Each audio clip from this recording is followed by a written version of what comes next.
Hey y'all, this is 680's music reporter Rudy Blair. Right now I'm in a cab heading down to the Cambridge Suite Hotel. Got an interview to do with the one and only Sheepdogs. Now, if you know anything about these guys from Saskatoon, they are a true Canadian rock band who around 2011 ended up being the first indie band to be on the cover of Rolling Stone magazine. Now, what's really cool is that these guys are actually in a documentary called Sheep Herders Have It All. And it's an interesting kind of title because it talks really about what this band has done since after being on that front cover and where their careers have been. So I'm going to have a chance to speak with two of those members and find out really how stardom has been for them. Guys, first I got to say thanks for doing the interview, but even better though, congratulations on all the success that you guys have had. I mean, when you think about it, I mean, a grassroots band like yourselves from Saskatoon making it big. I mean, you guys really give a lot of hope to a lot of other bands out there who are working as hard as you guys have to really make it in this business. I mean, in a lot of ways, you guys are heroes. Right on, thank you. I wouldn't say heroes. That's maybe a tall, that's like tall order. Firefighters and stuff like that, isn't it? They're the real heroes. Well, very true. But when we're talking about the music industry, though, we are talking about you guys are giving other bands a chance that there is a chance to make it in this business. No, thank you. We're all bashful. It's very kind, very kind. Well, did you ever think that things would change the way it has for you guys once everything happened with the Rolling Stone cover? Because it's one thing when you're working hard for success, but when you have that one element put together to help that grow, I mean, things can change very quickly. Yeah, I think so. And I think at the same time, something like that can go away very quickly. So I think the big focus of ours has been, taking what we got out of that and building a career around that. So that's what kind of been our focus for the last couple of years since that whole thing happened. And that's really what this documentary is about. It's kind of all the hard work that goes into sort of sustaining a career. And, we could have just won that competition and then put our feet up and then had no money and had to get back to work, So this documentary is all about, like, the hard work that goes into sort of sustaining a musical career. And let's talk a little bit about that, because really the documentary kind of starts after winning this competition. Yeah, it covers a lot of different times in our life as a band, but definitely it kind of begins with that and says that now we have to go to work, and that's kind of what the focus of the documentary. The name is Have At It because that's basically what we did. We just went and did our thing after that, and I think for a lot of people, looking from the outside, they heard a lot about us, heard a lot about the competition, and then we kind of just went and did our thing, and so it kind of gives some insight into what was involved and what we did immediately after, from touring and playing, as well as making a new album. I mean, from what I've seen about it, really is, you guys have always worked hard, but it almost seemed like you guys even worked harder, because with success, there are always those things where you got to now really start looking over your shoulders. Yeah, I think the more sort of doors that open for us, it just meant more work, and you could. What am I trying to say here? Yeah, I don't know. We basically just had the attitude of, like, how do we keep this going, and so we took on a lot of responsibilities, and it made for a very busy last couple of years. But that's part of the reason that we're still in the game, is because we've been working hard, and that's part of our philosophy. Part of that working hard, people should realize, yeah, you won the competition. You guys have won several Juno Awards, but it's not like you guys are now in limousines and big buses and stuff. You guys are still driving yourselves around North America. Yeah, I mean, we have had the luxury of being in a bus, and we have, crew and stuff like that, but things have gotten easier, but with getting easier also got busier. I mean, before we were working jobs and we were doing it all ourselves. As we got more help, it just meant that it gave us more time to do more things to promote our band. So whether that's, doing radio interviews and things like that, or we still do, we just did a couple of weeks in the States, and we were in a van driving around, and we did I think we did 15 shows across Europe in 17 days in a splitter van that was as uncomfortable as they come. So it's we're not living in the lap of luxury. We're not cruising around in Bentleys. I don't have any expensive pieces of jewelry. We're still working stiffs in a way.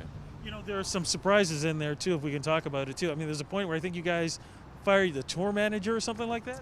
Yeah, at one point in our tour, we had to fire our tour manager in Memphis. He lost a whole bunch of our money to a prostitute. Yeah.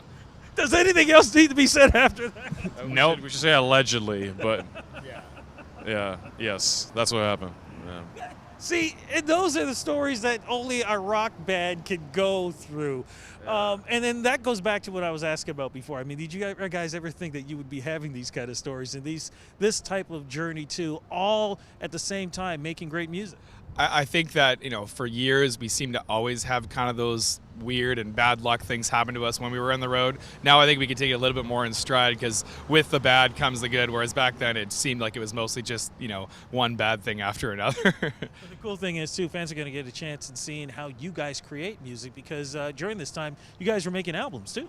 Yep, this is some cool footage of us in the studio. You can see us like screwing up takes and screwing around with the equipment, and it's there's a lot of like footage of us like lazing around, looking bored and stuff like that. Like when you're in the studio, there is some magic that happens, but there's a lot of like downtime as well. So it's cool. It's like fly on the wall. You can see what it's really like, and there's nothing set up. There's nothing fake. Nothing phony about it.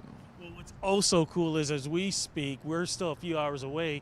Rooftop Festival. You guys, Queens Key, are going to be playing on top of a rooftop. Have you guys ever done something like this before? Like, what's this going to be like? Well, I think it's kind of like we played on a rooftop actually several times. So yeah, we have. I was just gonna say that. Yeah, we have played on several rooftops. This is gonna be kind of just an acoustic thing. It's kind of like go with the vibe of kind of a laid back party before the festival. But yeah, no, we have surprisingly played on several rooftops in our career, so it's kind of par for the course, I guess. This is like a film festival, but it's open air. It's on a roof. People can have a drink. It's not like your usual film going experience. It's a little more laid back. I think a little more closer to a rock show, but obviously it's still you're watching a film. What do you hope fans are going to get from this documentary? Because again, last thing you guys ever figured that there'd be a documentary done on the Sheepdogs. I mean, I never thought I'd be announcing something like that myself. Yeah, no, to be honest, it's very strange. Obviously, to a lot of people, we're a very new band, and most times documentaries follow a large career. But I think that, for somebody who is a fan of us, or even like a passive, interested person in music in our band, it gives an insight into, what we are like as people and what was all involved. Because a lot of people, the most part they know about us is that they maybe hear us on the radio and we were in this competition, and I think it kind of gives a little bit more insight who we are as people, where we came from, and I think that could be of interest to somebody if they're into that kind of thing. It's not contrived. We've done a lot of things, especially with the aforementioned competition, that were very staged and contrived. This is just us on tour in the studio as we are, so it's very naturalistic, and I always think that those are the best documentaries. New music coming out? Are we working on some stuff too right now? Coming up. We got plans this fall. We're going to get back and regroup, rehearse, and start crafting something real tasty. Fantastic. Before we wrap this up, man, I've been feeling that there's this surge going on. I mean, I did an interview recently with Monster Truck, and the style of music that you guys all have, it seems to be growing more and more. Usually you were lucky to get a chance to hear any of that stuff on radio. Now it seems like it's coming back. What do you think it is? I think that a lot of it has to do with a lot of radio is kind of the same sort of thing. And so I think when they can interject something that spices up a little bit and then get a good response from that, it encourages, radio programmers to like diversify what they're doing. And obviously, yeah, like Monster Truck, really great friends of ours.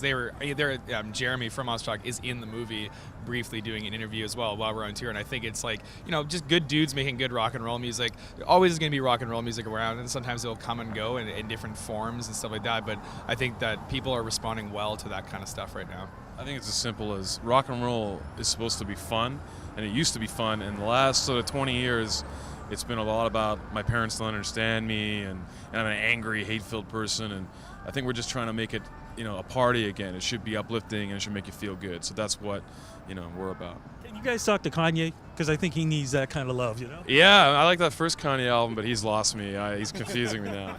Yeah. Well, I got to tell you something, man. When you got somebody like a legend like Randy Bachman saying that he loves what you guys are doing, then you definitely know you're on the right track, man. Yeah, no, that's a big honor for sure. Guys, thank you so much for this interview. Thank you. No problem.